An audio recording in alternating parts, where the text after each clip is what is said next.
seems like I see more insurance ads than beer ads, and I never would have thought that would have been the case.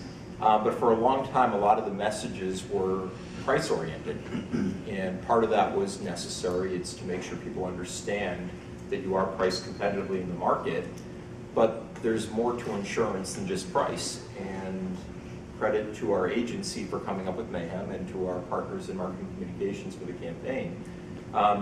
It rolled out a new persona, and it's basically introducing, here's the stuff that happens to you, and it's going to happen, and that's what insurance is for.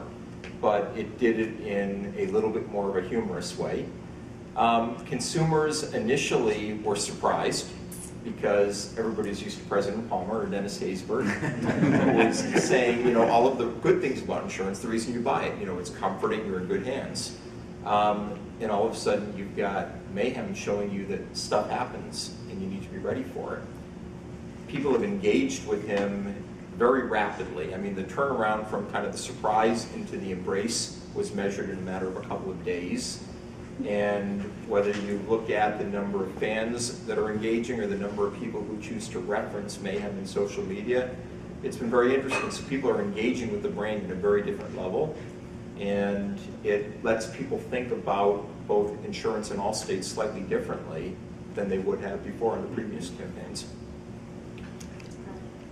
Yeah, it really is brilliant. Rick, what's one of your favorite McDonald's stories with social at the core?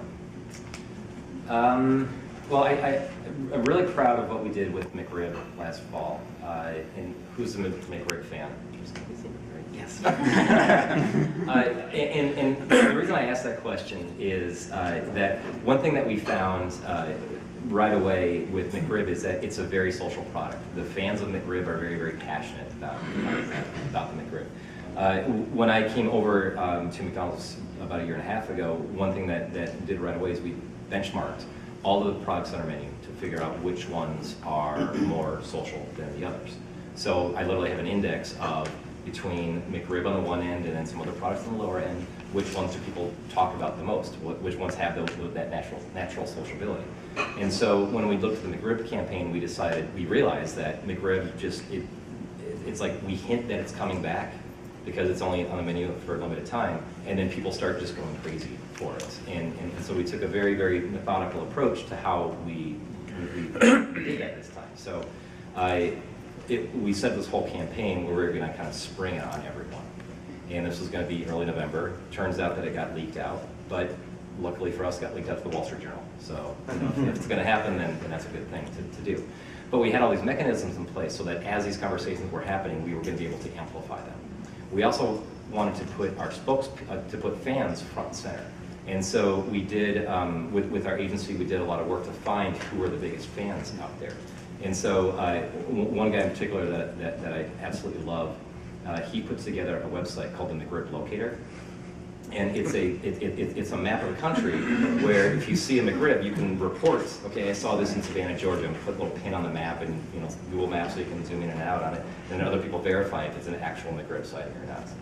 And so the guy is a weather analyst in Minnesota, and so he kind of just works with mapping tools naturally. So this was a fun little sidelight for him. So we contacted him and said, hey, how would you like to be the spokesperson for our media campaign for this? And he's like, what's involved with that? I said, well, come to New York and talk to some reporters and we'll have a little launch event. And so we did that. He was featured in the Wall Street Journal story. His poor servers crashed about a ton of times. We probably still owe him a check for bandwidth for going over.